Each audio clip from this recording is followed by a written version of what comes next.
Seemed like you guys in the back. It seemed like you guys were getting some open shots. Was this just sort of a process versus results type of a game? Yeah, I mean, you go 6 of 29 from the three at halftime. We were 4 of 20. Got some good looks, but I felt in that first half especially, if you're not making shots, maybe attack the basket, maybe get to the foul line, maybe get to the rim. And we were getting such open looks, so I understood our players shooting the shot, but when you're not having a night where you're making shots consistently, you got to attack the basket. You got to put pressure on the rim. You got to think attack instead of settle. And I thought in that first half, we didn't have that mindset. I thought they were the aggressor in the first half. They were much more physical in the first half, but extremely proud of our guys in that second half. We fought, and I think Torrey Craig is the unsung hero of the game. That guy's got some balls. He's got toughness. Yeah, I'll go to war with that kid any day.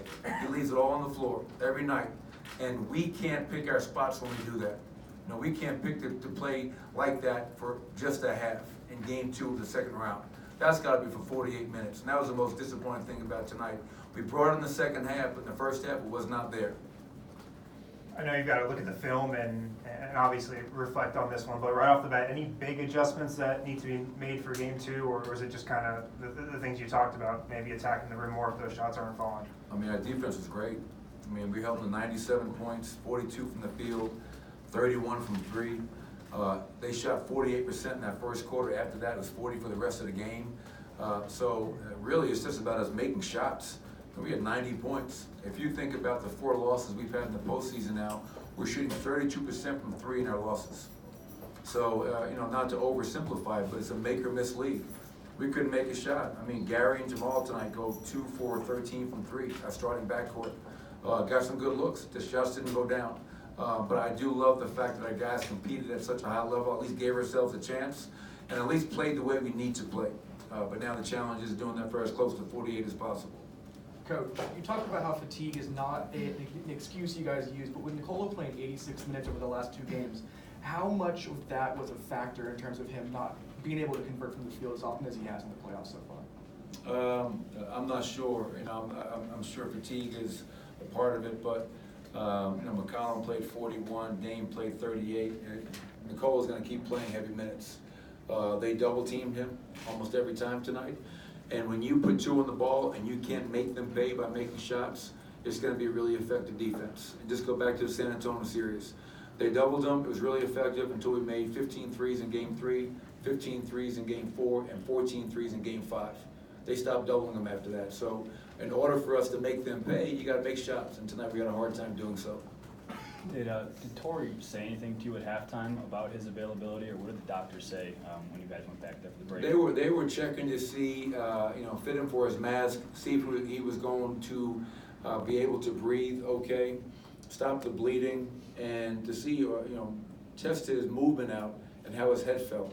And I told him, I said, listen, if you can't go, you don't have to be Willis Reed for us. We got game 3 coming up on Friday. But what I love about him, that kid is not going to allow me to keep him off the court. He goes in a game, first play, he comes up with a rebound, he hits a 3. I hope that's contagious. And we had some guy, like Will Barton had 11 rebounds tonight. So we did some good things, but not making shots over 4 quarters was really, I think, the big difference in this game. Really good defense. We got rebounded by 11. We didn't get hurt with points off turnovers, but just couldn't make a damn shot. And what was your perspective on that little skirmish that happened in the 4th quarter? What did you see happen? You obviously bolted out there quickly. Well, I'm just trying to, play peacemaker. I don't want anything like that happening in this series. 2 very good basketball teams and watching those 2 plays, there was nothing dirty about it. In the first play, it's inadvertent, and Torrey falls and winds up hitting, I think, Monte Morris's knee. There's nothing dirty about that. There's an unfortunate bounce for Torrey Craig. In the second one, Nikola and Cantor are, tangled up in the paint, and Cantor goes flying up the floor, and that runs into Torrey. But I don't think there's any malice in either one of those plays. But listen, both of these teams are trying to get to the Western Conference Finals. It's going to be hard fought. It's going to be physical, but there's nothing dirty about it, and I respect that. Jamal was limping around a little bit. Was that related to the knee took from Colonel last series, or is that something new? Do you know? No, I think it is. I think it's just that right thigh area. Obviously, I think it's still probably sore and bruised from last series, and he probably got hit there again, so he'll just have to get treatment for the next couple of days and try to loosen it up so he can play as effective as possible come Friday night in Game 3. Thanks, Coach. Thanks, everybody. Thanks, Coach.